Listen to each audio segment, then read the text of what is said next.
आजी, आज झोपून झोपून वैताग आला असेल ना तुम्हाला?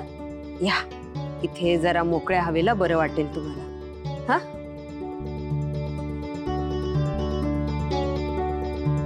आजी, जयंतचं ते तसं वागणं बघून ना आईंना धक्काच बसला हो. त्यामुळे चक्कर आली आणि पडल्या त्या. काय सांगायचं? कोणाचा फोन? बाबांचा फोन? आईंचंच काहीतरी सांगायचं असणार. हा बाबा. अगं लक्ष्मीला शुद्ध आली. काय? आईंना शुद्ध आली? आजी, आईंना शुद्ध आली. बाबा काय म्हणाले डॉक्टर? बरे आहेत ना त्या? कधी शुद्ध आली त्यांना? बोलतात का? अगं हो हो मीना, किती प्रश्न विचारणारच आणि सगळं तिकडनं विचारणारच की लक्ष्मीला भेटायला येणार आहेस. नाही नाही, मी निघते ना, लगेच निघते. बाबा मी आईसाठी ना ज्यूस घेऊन येते. बरं बरं लगेच ये. हो आजी, मी आलेच.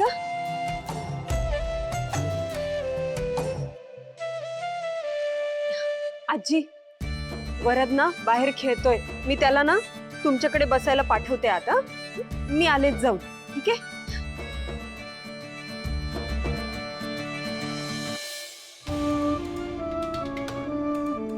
सिद्धिराज, काय झालं? बस आधी. बस बस बस बस. काय झालंय? काय एक ना, मला महत्वाचं बोलायचं आहे तुझ्याशी. बोला ना, कशाबद्दल? ते बघ, ते निलांबरी बहिणी आहेत ना, त्या खूप डोक्यात जात आहेत माझ्या. पण काय झालंय? काय त्या दिवशी मी, पप्पा आणि आदिराज दादा कामावरून आलो. हा, तेव्हा मला असं काहीतरी जाणवलं की निलांबरी बहिणींनी तुम्हाला काहीतरी त्रास देण्याचा प्रयत्न केलाय. तर नेमकं काय झालंय? त्या दिवशी सुद्धा मी तुला हे विचारलं होतं, पण तू उत्तर टाळलं होतंस. प्लीज मला आता खरं खरं सांग, काय झालं? हे बघ नाही हे बघ हे बघ हे बघ हे बघ मी चिडेन, मी रागवेन. की या गोष्टीमुळे घरात वाद होतील आणि म्हणून तू मला सांगत नाहीस, तर प्लीज असं करू नकोस. काय झालंय मला प्लीज खरं खरं सांग एकदा.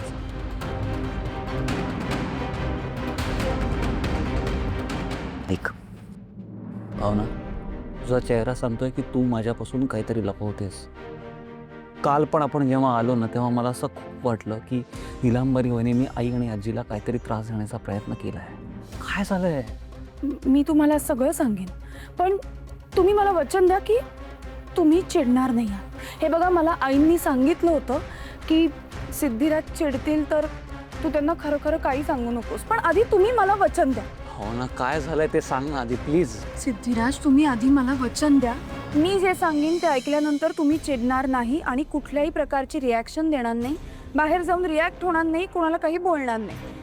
मला खरं तर आईंना दिलेलं वचन अजिबात मोडायचं नाहीये, पण त्या वचना इतकंच मला तुम्हाला सांगणंही खूप महत्त्वाचं वाटतंय. म्हणून तुम्ही आधी मला वचन द्या.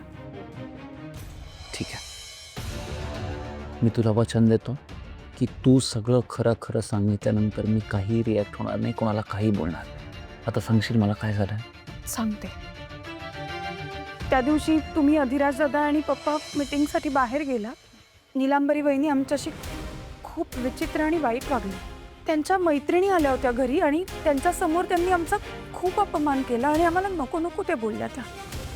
तुम्ही चिडू नका, तुम्ही शांतपणे ऐका मी काय म्हणते. आणि हा व्हिडिओ बघा.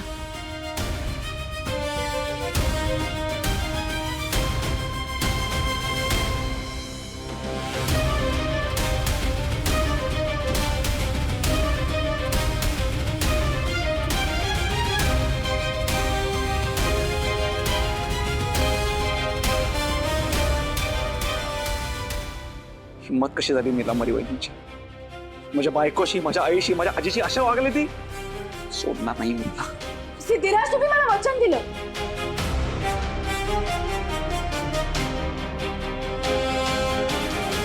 सिद्धिराज, हे बघा, तुम्ही मला वचन दिलंत ना, तुम्ही चिडणार नाही आहात, काही रिॲक्ट होणार नाही आहात म्हणून. हे बघा, निलांबरी वहिनींना आता तुम्ही जाऊन काहीही बोललात ना तरी काही फरक पडणार नाहीये त्यांच्यात. त्यांना हवं तसाच वागणार आहेत त्या. तुम्ही प्लीज जरा शांत कसा शांत होऊ मी भावना? कसा शांत होऊ? सगळी हद्द ओलांडली त्या बाईने. काही झालं ना तरी तिला शिक्षा मिळालाच पाहिजे. सिद्धिराज, तुम्हाला जो काही राग काढायचा आहे ना तो इथे काढा, आपल्या खोलीत. पण त्यांना बाहेर जाऊन प्लीज काही बोलू नका, तुम्हाला माझी शपथ आहे.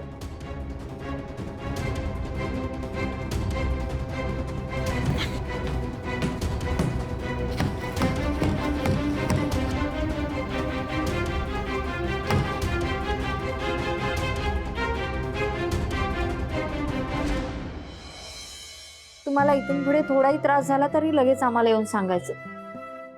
असं उगाच अंगावर काढत जाऊ नका. नाही तर काय. अगदी बरोबर. आणि आई, तू जशी आमची काळजी घेतेस ना तशीच यापुढे स्वतःची काळजी घ्यायची, कळलं ना? लक्ष्मी, हरीशचं अगदी बरोबर आहे.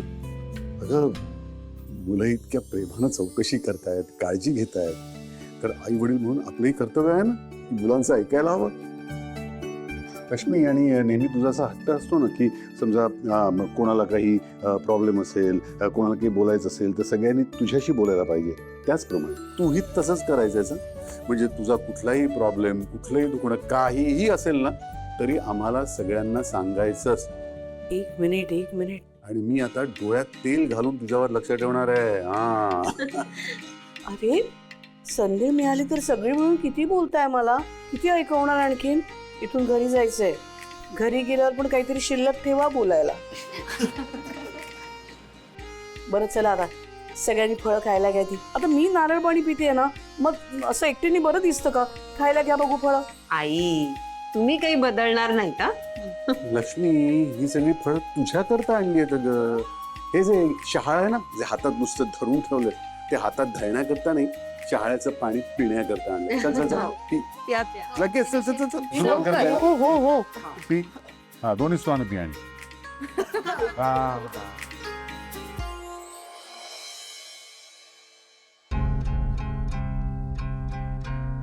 काय झालं जयंत सर?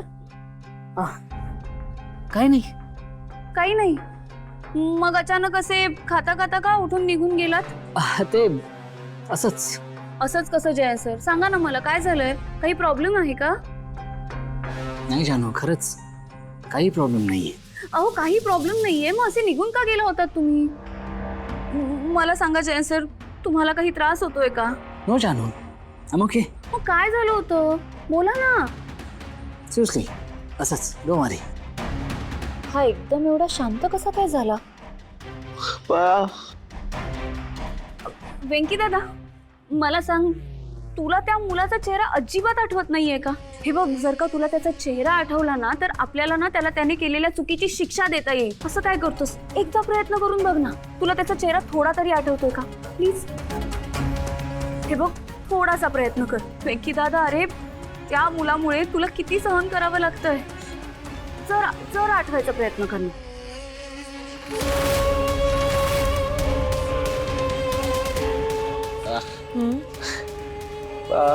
आई म्हणते, ज्या गोष्टी होऊन गेल्यात किंवा घडून गेल्यात त्याचा विचार करायचा नसतो.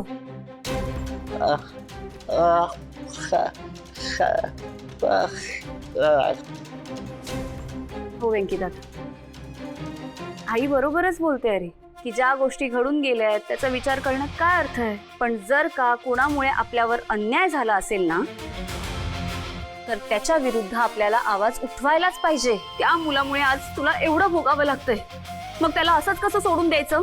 नाही वेंकीदादा, त्याने केलेल्या चुकीची शिक्षा त्याला मिळायलाच हवी.